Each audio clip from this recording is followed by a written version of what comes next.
the story of the day that you never would have thought of, this punch-up in Peckham. Let's just, before we talk about it, James, let's have a quick look at some of lots of video of what turned into a mass brawl, but let's have a look at the essential details. What we're looking at now is the store owner. This woman had gone in with some goods she didn't want, and she asked for a refund, and he instead gave her a sort of voucher for goods to that value, and she went round picking all this stuff, and he said, no, that exceeds what a refund I've given you. So she said, oh, I'm going out anyway, and he tried to stop her. And it all got out of hand. I mean, and he ended up grappling around with her. She's been arrested on suspicion of assault, and you can see why there. As you can see, he ended up with, in this grapple, this wrestling match, with his hands round her neck, and it looked on camera as if he was throttling her. He, I think, says, well, that was just in the heat of the moment as I tried to stop what he says was goods being stolen. We're not accusing anybody of anything right now. This woman has been arrested only on suspicion of assault, but it has turned into a kind of race issue. He's of Asian descent, she of course is black, and the local community is livid, and they seem to be siding with her, saying that he went over the top in his physical attempts to stop her. But others might say, well, this is just a hard-working, honest businessman trying to make a living and trying to stop his goods being taken out of the shop. And I wonder what you make of this, and what you make of the fact that the community have just risen up against the businessman and supported a woman who has been arrested on suspicion of assault. It's a strange story, but what's your take on it? It is, and it's got a lot of nuances, and we also have to be careful because a lot more might emerge. Of course, yeah. It does look like heat in the moment stuff, and there's been sort of inflation in terms of debate on both sides. I understand long term in that area there is a lot of problems, and I think the communities are justified to highlight those problems. And I think sometimes in areas, regardless of the colour or creed where those areas are, if there's long-term problems, there will be flashpoint incidents. Now, this feels like one of those. But I think people need to be very, very careful from all sides of the debate to try and then spread it into areas such as racism, for instance. It looks like it's two people who've got their sides of the story, and like always with conflict, there's one side, there's the other side, and somewhere in the middle lies the truth. I mean, I have never, ever condoned any form of violence. I think if you get to a point in an argument whereby violence is used, then you've lost the debate. And from the shopkeeper's point of view, he's got story about loss of revenue and so on. She's got a point of view in terms of his reaction, which he shouldn't have done. But what's happening with this incident, that happens with so many different instances, is it then takes on its own life form, where people pick sides, it becomes quite tribal, and the debate gets amplified, sometimes into areas that give a wider concern. I think at this stage, we've just got to go with what the investigation would be. But there's no doubting that the video, it's not a pleasant watch. It gets worse and worse, James, because after the initial fracas between those two people, others got involved, and you could see, sadly, it was Asians against blacks. There's something quite divisive about what's happened here. The owner of the shop, 45-year-old man, has been interviewed under caution amid suggestions that restraint might have been okay, but he went over the top.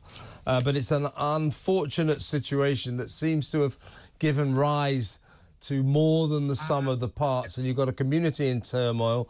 The guy's had to close his shop. I want to ask the viewers what their take on this is. Did he have the right to do what he did? Did he go over the top? Is he just a shop owner, hard-working businessman trying to do something about the scourge of shoplifting? 0344 499 1000. Let's talk before we go to the break, James. A very worrying story. All of these NHS strikes, the frontline medical workers, the nurses, the doctors, the consultants, the junior doctors, radiographers now. It has now been revealed, caused 36,000 cancer appointments and operations to be cancelled. That is just not acceptable, is it? Yeah, I mean, it's it isn't. I mean, this dispute has been going on for far too long, both in terms of from the NHS side of things and also from the union's point of view in the NHS, but also the government. It hasn't properly been resolved. You add that on, you stack it up with what happened during COVID and the prioritisation of COVID and the cancellation of almost any other illness, treatment, diagnosis, whatever. You have an enormous backlog. And we're heading into winter again. And we will have yet another cycle of an NHS crisis. This problem is a number of different things. I mean, I was recently spending a lot of time in hospital because of my father back in the spring. Of course. Yeah, I've seen what the NHS staff do. They're absolutely incredible. Yep. But the structures are not working. I get their point of view, but we also need resolution. And we need the negotiators on both sides to get this resolved once and for all. Because we were told by the government back in COVID, save lives, protect the NHS.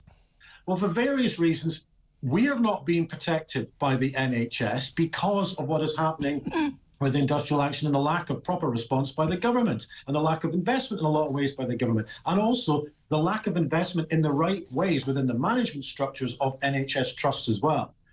This has been going on for far too long, and it's yet another example that kind of root and branch problems on every single area that affects our daily lives and the important issues are not being resolved. It feels like this country is rotting on so many different levels. And on the fundamentals like healthcare, the system is broken and it's not being addressed. And this, in terms of the strike action, the lack of resolution, is having an enormous impact. Yeah, and I just want to, sorry to interrupt, I just want to point out that we've got this grim prospect next week, 2 days, when junior doctors and consultants will simultaneously walk out.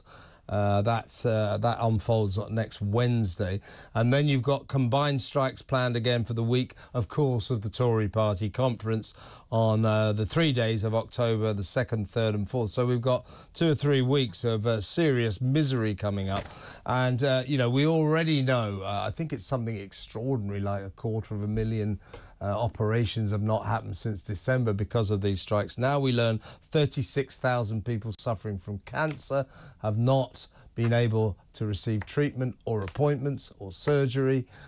People are dying because of this, and I think the doctors have got to look into the mirror and look into their dark souls and think, what are they doing? I want 35%. Yeah, while people die.